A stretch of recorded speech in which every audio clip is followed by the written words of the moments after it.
my ladies and my lords, as we have said, these reports that have come out prove beyond a reasonable doubt that these elections were shambolic.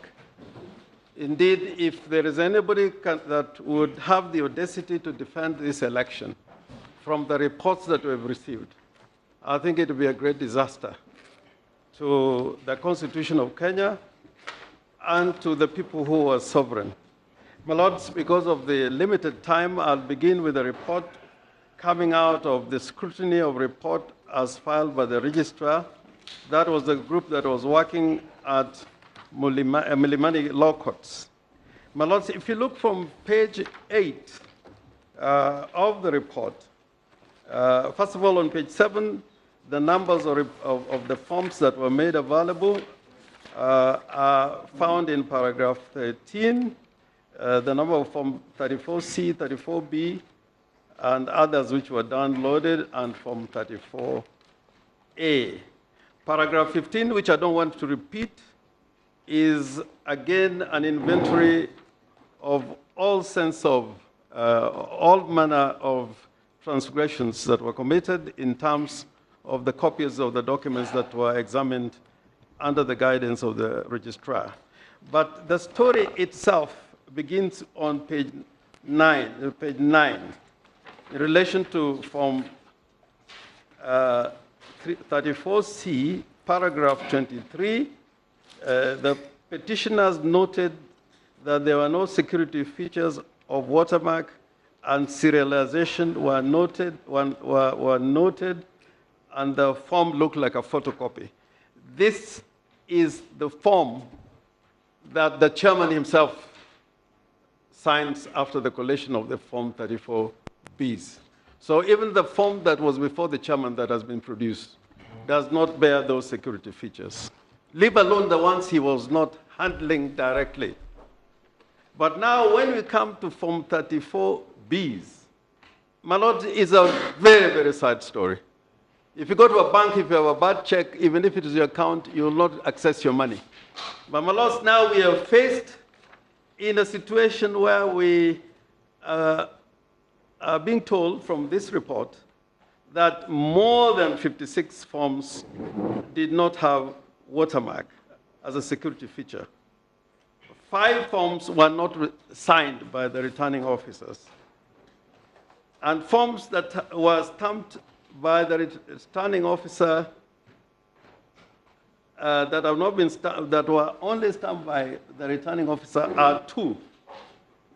My lords, we are dealing with 291 forms.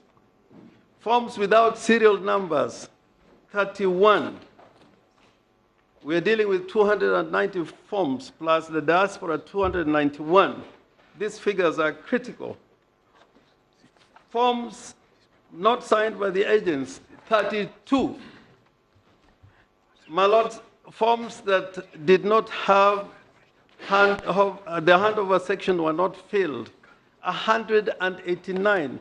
My lords, this is the form that is taken from the returning officer to that national tallying center. It's not from the polling station to the constituency tallying center. This is to the national tallying center. 189 did not have handover notes. They have not been filled. And there is another 103 of them that they had no handover section that they had been received. And my lord, it goes on and on. But the most, my lords, I will not stop there. I can barely talk because I can't believe what I'm seeing. I can't believe what I'm seeing.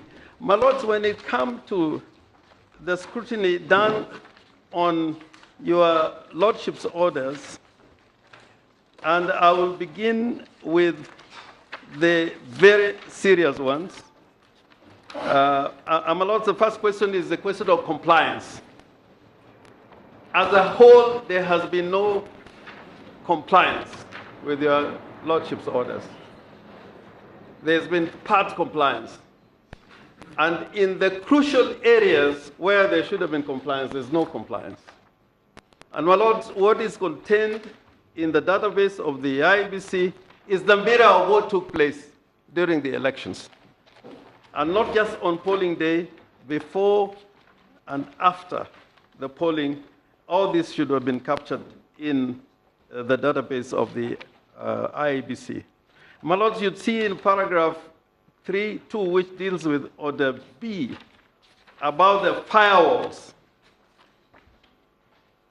My Lord, the court-appointed experts say that the first respondent was supposed to provide configuration of internal firewalls as the request is genuine. This is our own independent expert saying, and does not affect the vulnerability of the system. And they conclude by saying the internal firewall configuration was not delivered as ordered by the court. My Lords, that's serious.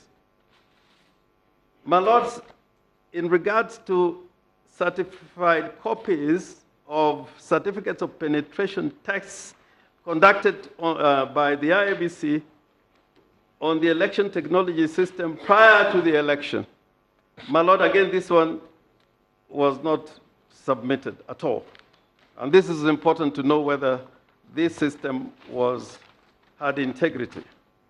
My Lords, again, when it comes to the documents relating to certified copies of certificates by professionals prepared to Regulation 10, again, of the same regulation, again, this was not provided. This is even more important, Order 1, found in paragraph 3.9. Specific GPR location of each KIMS kit used during the presidential election for the period between 5th of August 2017 to 11th of August. They said they provided the GPS locations for the polling stations, but not for the kits, which means that if those were provided, then they would have known whether these kits were used or not, and from where they were used. My Lords, when it came to, I'm just dealing with the more important ones. When it comes to the read-only access, where Your Lordship said you can have access, but is limited to read-only access. My Lord, this again was not provided. They say there was a live access, which there was an attempt to make around 3. This is 350, but without the ability to access the logs or even view them. Therefore, according to them, your own experts, Your Lordships, this was not granted. My Lords, again, when it comes to log-in trails of users and equipments into the KIMS database management, this was a crucial one. Again, this was not granted. My Lord, again, there was a request or an order for login trails for users and equipments into the KIMS database management systems.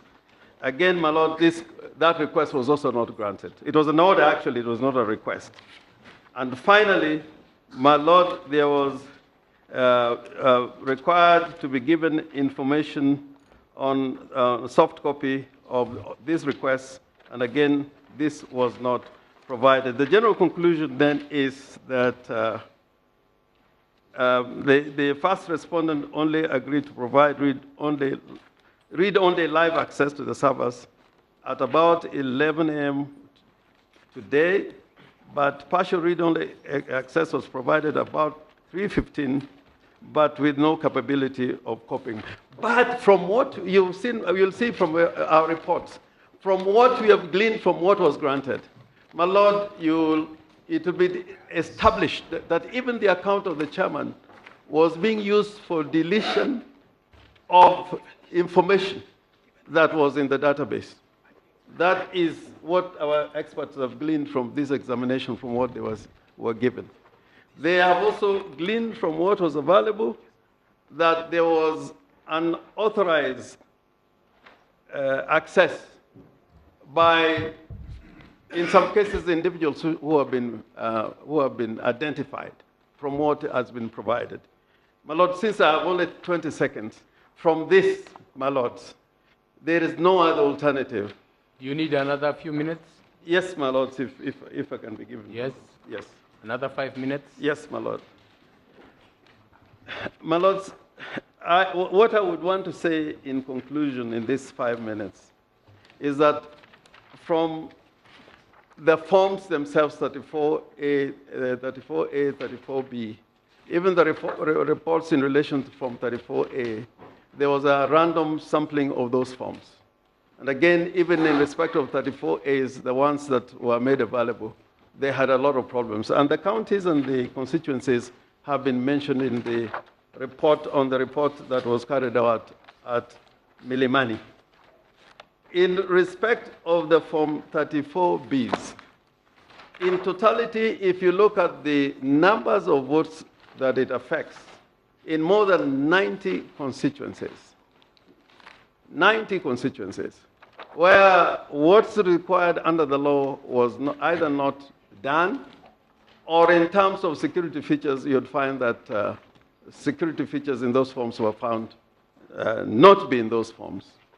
So the logical conclusion is that, my lord, you cannot ignore the report in regard to the forms, and the forms are statutory forms.